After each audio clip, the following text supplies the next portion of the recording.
Baik, selamat bertemu kembali para mahasiswa yang kegiatan micro teaching. Ya.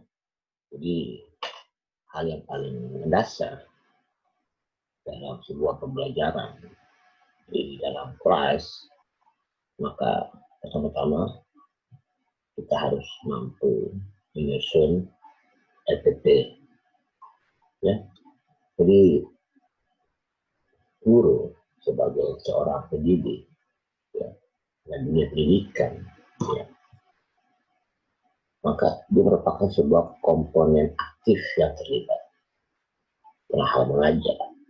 Guru aktif dalam menyampaikan materi pembelajaran kepada murid-muridnya dengan menggunakan berbagai media pembelajaran yang ada, serta untuk mencapai tujuan pembelajaran yang telah ditetapkan. Dalam pengajaran, guru hanya menyampaikan materi pelajaran. Jika murid telah memahami materi yang diajarkan, guru selesailah proses pengajaran tersebut. Dalam pembelajaran ada dua komponen aktif yang terlibat, yaitu guru mengajar dan murid belajar. Dalam proses pembelajaran, guru dan murid bekerja bersama-sama atau bersinergi untuk menemukan dan memahami konsep pokok, esensi dari materi pelajaran tersebut, serta untuk mencapai tujuan pembelajaran yang telah ditetapkan dengan menggunakan media atau objek pembelajaran. Jika murid telah memahami materi pelajaran yang diajarkan guru dan murid telah mencapai tujuan pembelajaran dengan sukses, maka selesailah proses pembelajaran yang dilakukan. Jadi dalam proses pengajaran, proses pembelajaran, guru hanya menyampaikan materi pelajaran dan mengembangkan ranah kognitif, afektif, dan psikomotorik. Guru belum mengembangkan aspek spiritual dan aspek religius murid secara intensif. Di pembinaan aspek religius ini menjadi sebuah tekanan, ya, karena itu berhubungan dengan etika yang merupakan landasan kedua setelah orang tua sebagai landasan yang pertama dan utama bagi seorang peserta didik.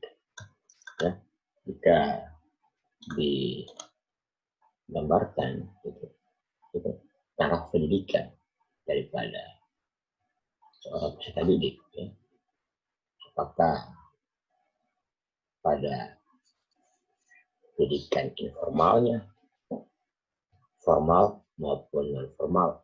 Jadi dalam informal itu orang tua yang meletakkan dasar-dasar iman, takwa, serta etika etos kerja dari seorang pendidik.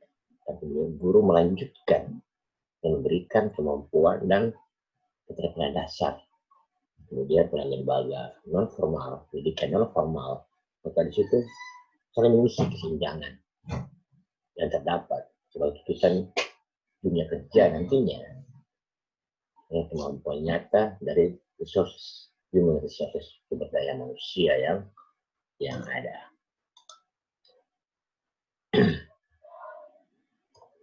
Oleh karena itu, ya, dalam jenjang formal, pendidikan formal, maka ketika proses pembelajaran yang akan dilakukan, maka guru menyiapkan perangkat-perangkat dari pembelajarannya, ya, antaranya itu adalah LPT. LPT adalah rencana yang menggambarkan prosedur dan manajemen untuk mencapai satu atau lebih kompetensi dasar yang telah dijabarkan dalam silabus, ya, dalam silabus. LPT ini dapat digunakan oleh setiap pengajar sebagai pedoman umum untuk melaksanakan pembelajaran kepada peserta didiknya, karena di dalamnya berisi petunjuk secara rinci pertemuan demi pertemuan mengenai tujuan, ruang lingkup materi yang harus diajarkan, kegiatan belajar mengajar, media, dan evaluasi yang harus digunakan. Oleh itu, dengan berpedoman pada FFP ini, pengajar dapat mengajar dengan sistematis tanpa khawatir keluar dari tujuan, keluar lingkup materi, strategi belajar mengajar, atau keluar dari sistem evaluasi yang seharusnya. Jadi, FFP ini dia membantu si pengajar dalam mengorganize materi standar serta mengantisipasi peserta didik dan masalah-masalah yang mungkin timbul dalam pembelajaran. Maka jika ini terjadi, maka baik pengajar maupun peserta didik mengetahui dengan pasti tujuan yang hendak dicapai dan cara mencapainya. Dengan demikian, pengajar dapat mempertahankan situasi agar peserta didik dapat memusatkan perhatian dalam pembelajaran yang telah diprogramkannya. Gitu. Jadi tanpa RTP atau tanpa persiapan tertulis maupun tak tertulis, seorang pengajar akan mengalami kesulitan dan memerlukan karena itu kesulitan dalam proses pembelajaran yang dilakukan. Jadi seorang pengajar yang belum berpengalaman pada umumnya memerlukan perencanaan yang lebih rinci dibandingkan seorang pengajar yang sudah berpengalaman sebagai salah satu pembanding. FFP yang dikembangkan harus mengacu pada silabus dengan menggunakan pendekatan pembelajaran, ya, apakah itu pendekatan saintifik atau pendekatan yang berbasis proses keilmuan. Di antara pendekatan saintifik tersebut, ya, mengamati, menanya, mengumpulkan informasi, atau mencoba, dan menalar atau mengasosiasi serta mengkomunikasikan. FFP ini juga harus mencakup unsur antara lain identitas sekolah, mata pelajaran, dan kelas atau semester, alokasi waktu, KIKD, indikator pencapaian kompetensi, materi pembelajaran, kegiatan pembelajaran, penilaian dan media, bahan dan sumber belajar.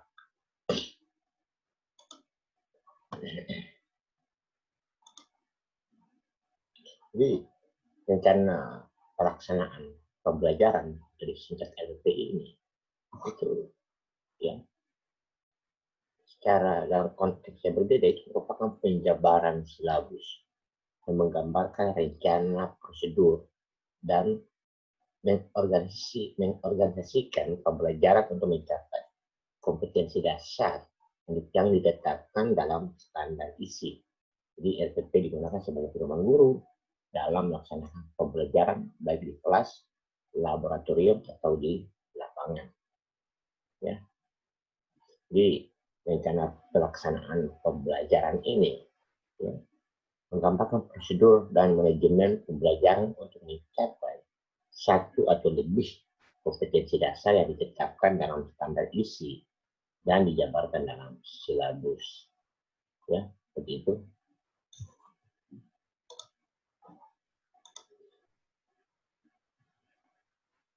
Nah, kita masuk kepada langkah-langkah, ya, langkah-langkah penyusunan ETT.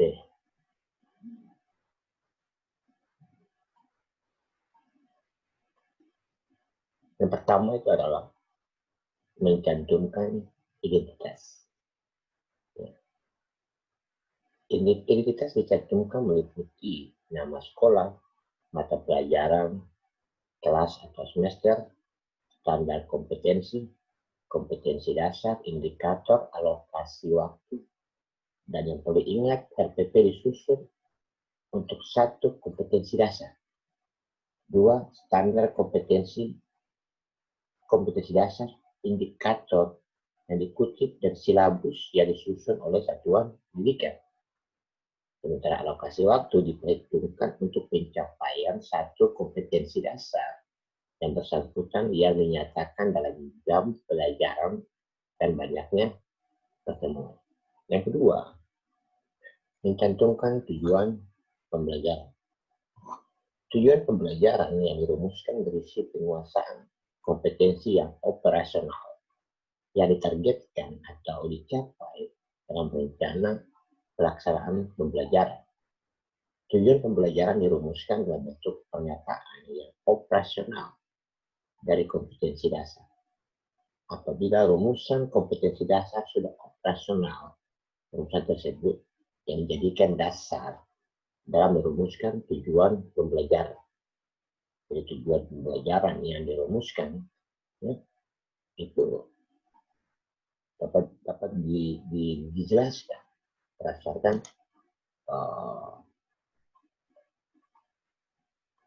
hal yang akan dikembangkan dalam pembelajaran.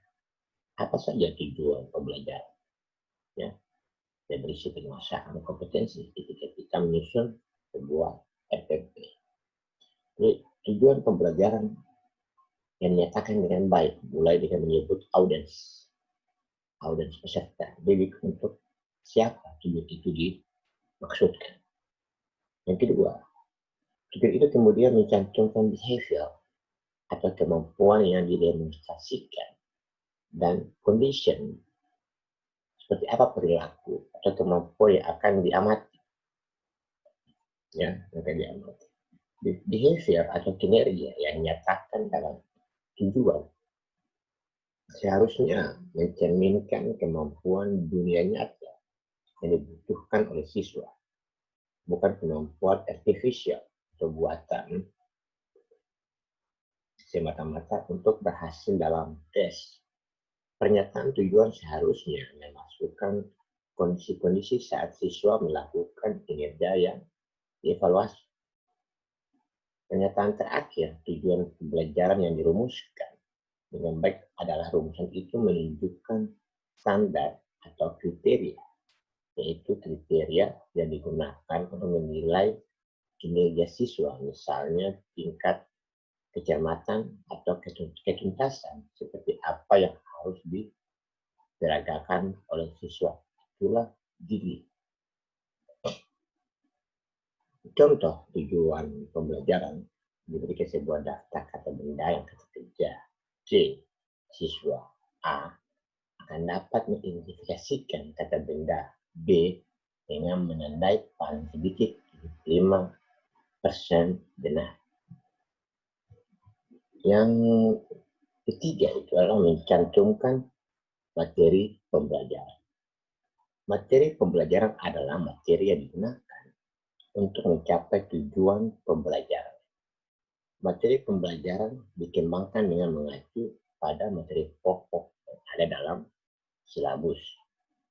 Yang keempat, mencantumkan langkah-langkah kegiatan pembelajaran. Untuk mencapai suatu kompetensi dasar, guru harus mencantumkan langkah-langkah kegiatan setiap pertemuan. Jadi pada dasarnya, langkah-langkah kegiatan memuat unsur kegiatan pendahuluan atau pembuka, kegiatan inti, dan kegiatan penutup. Tetapi, dimungkinkan dalam seluruh rangkaian kegiatan sesuai dengan karakteristik model yang dipilih, menggunakan urutan sintaks sesuai dengan modelnya. Oleh karena itu, kegiatan pendahuluan atau pembuka, ya, kegiatan inti dan kegiatan penutup tidak harus ada dalam setiap pertemuan. Jadi hal lain yang perlu diperhatikan ya adalah di dalam kegiatan pembelajaran harus tercermin kegiatan meliputi satu, eksplorasi. Apa itu eksplorasi? Eksplorasi adalah serangkaian kegiatan pembelajaran ya, yang memberi kesempatan kepada peserta didik untuk mencari temukan berbagai informasi, pemecahan masalah, dan inovasi. Yang kedua, elaborasi, yaitu serangkaian kegiatan pembelajaran yang memungkinkan peserta didik mengekspresikan dan mengaktualisasikan diri melalui kegiatan untuk berbagai kegiatan dan karya yang bermakna. Dan yang terakhir, konfirmasi, yaitu serangkaian kegiatan pembelajaran yang memberi kesempatan bagi peserta didik untuk dinilai, diberi penguatan, dan diperbaiki secara terus-menerus. Ya, kita kembali ke yang pertama, yang kelima, ya, mencantumkan metode pembelajaran. Ya, mencantumkan metode pembelajaran.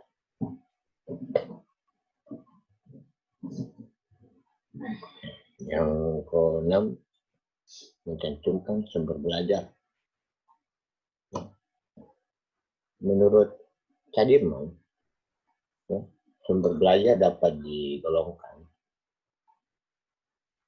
ya, atas 5 hal. Pertama, people, jenis orangnya.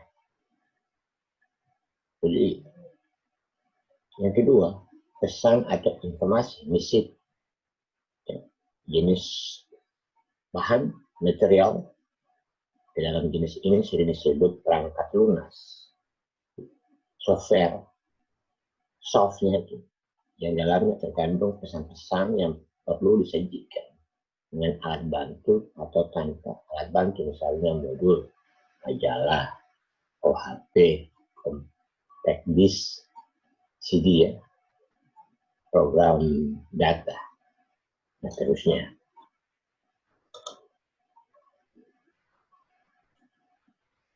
Selanjutnya, alat, device, atau hardware yang menyajikan pesan, misalnya proyektor film, video, TV, komputer, dan lain-lain.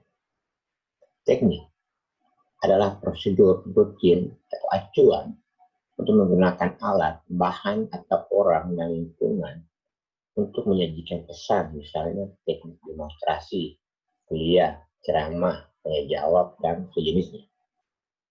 Lingkungan, setting, yaitu tempat yang memungkinkan siswa belajar, misalnya gedung sekolah, perpustakaan, laboratorium, museum, taman kebun binatang, rumah sakit, pabrik, dan sejenisnya. Dan memilih sumber belajar, guru harus mengacu pada perumusan yang ada dalam silabus yang dikembangkan oleh satuan pendidikan. Sumber belajar mencakup sumber rujukan, lingkungan, media, narasumber, alat, dan bahan. Sumber belajar tulislah secara lebih operasional. Misalnya sumber belajar dalam silabus, tuliskan buku referensi. Dalam RPP harus dicantumkan judul buku teks tersebut, pengarang, dan halaman yang diacu. Terus yang ketujuh itu mencantumkan penilaian.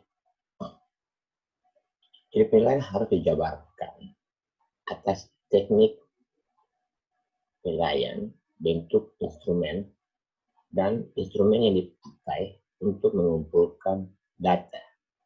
Dan sajian yang dapat dituangkan dalam bentuk metrik horizontal maupun vertikal. Penilaian dilakukan untuk mengukur ketercapaian kemampuan selama pembelajaran. Penyajian di atas adalah langkah-langkah yang harus dilakukan dalam pengembangan silabus dan penyusunan RPP. Hal tersebut harus segera dipersiapkan, bahkan harus sudah dibuat saat pembelajaran tahunan ajaran baru dimulai. Jadi, tidak ada alasan bagi seorang guru tidak memiliki perangkat pembelajaran, karena setiap melakukan sebuah pekerjaan harus menyiapkan persiapan agar pekerjaan berjalan sesuai dengan tujuan yang ditetapkan.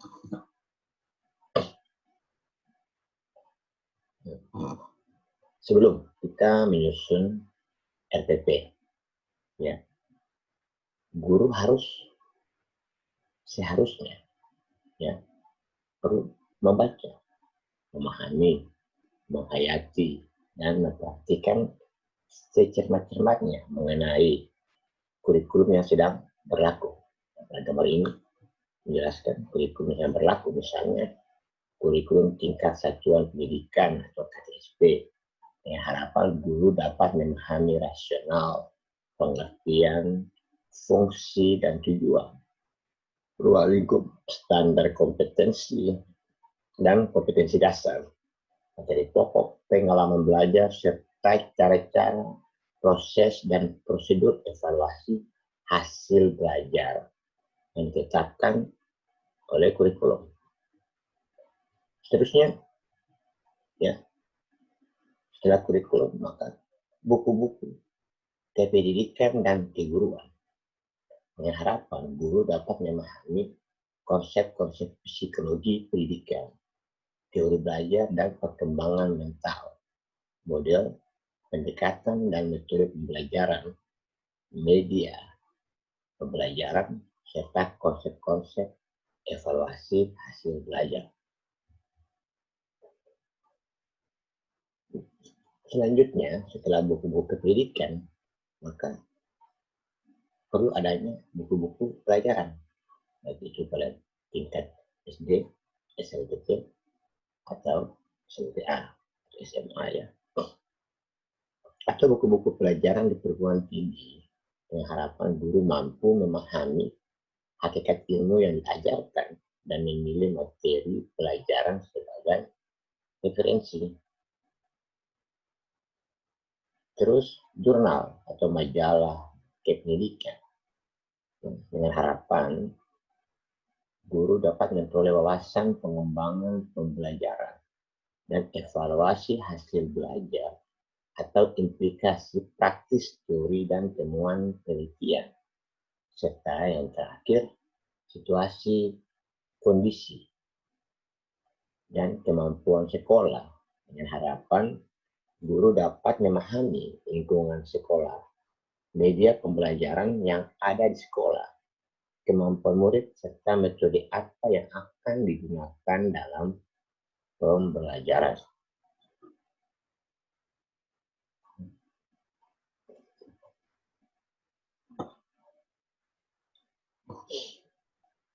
Dalam menggunakan RPP,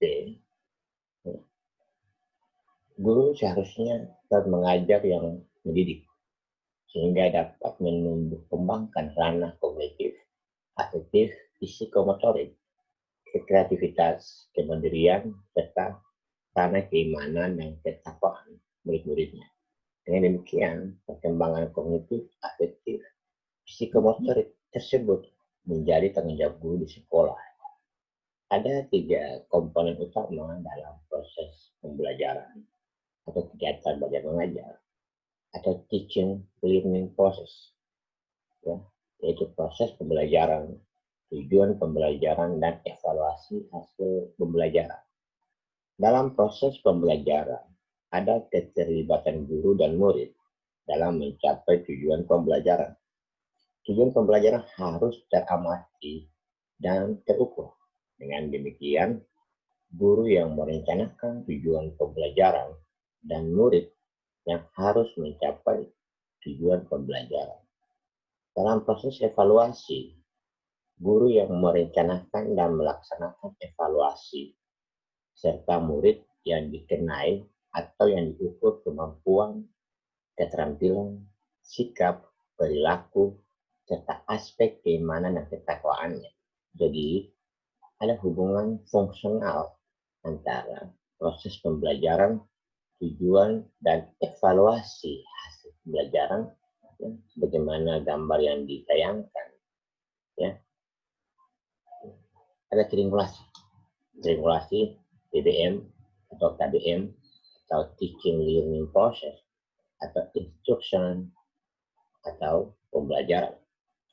Ada approach-nya, ada strategi, ada metode, dan teknik.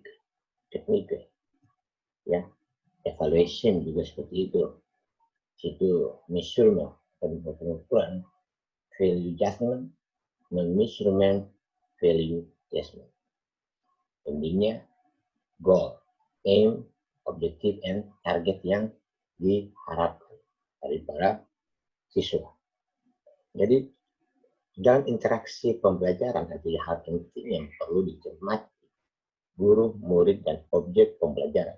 Jika guru aktif mengajar dan murid pasif dalam belajar, maka interaksi pembelajaran berpusat kepada guru, sehingga disebut teacher center. Jika guru hanya memfasilitasi proses pembelajaran, dan murid akan belajar dalam rangka menemukan konsep, prinsip, teori, asas, aturan, atau hukum, maka murid sebagai pusat aktivitas pembelajaran, sehingga sering disebut sebagai student center. Dalam proses pembelajaran dengan guru sebagai pusat pembelajaran, murid biasanya hanya menghafal apa yang disampaikan guru. Jika dalam proses pembelajaran, murid aktif mengelola objek pembelajaran, maka murid memahami apa yang mereka pelajari. Jadi itu hubungan fungsionalnya. Dalam teacher center, guru muda dalam merencanakan dan melaksanakan pembelajaran, serta mengevaluasi hasil pembelajaran. Namun murid sangat susah dalam melaksanakan proses belajar, karena murid terbelenggu kreativitas dan kemandiriannya, serta tidak melaksanakan discovery dan inquiry. Sementara dalam student center, guru sulit dalam merencanakan dan melaksanakan pembelajaran, serta sulit dalam merencanakan dan melaksanakan evaluasi hasil pembelajaran. Mengapa? Karena guru harus merencanakan pengalaman belajar, apa yang harus dialami dan dilewati oleh murid. Murid bisa memahami jika endingnya ke student center. Jadi guru sangat sulit dalam merencanakan, melaksanakan, dan mengevaluasi proses maupun produk pembelajaran. Namun murid akan lebih senang dalam melaksanakan proses pembelajaran, karena murid sebagai senternya dalam melaksanakan proses menemukan discovery dan inquiry, sehingga murid dapat menemukan konsep, prinsip, teori, asas, aturan, atau hukum yang dipelajarinya. Jadi barangkali ya bagi adik-adik yang sedang mengikuti micro teaching, ya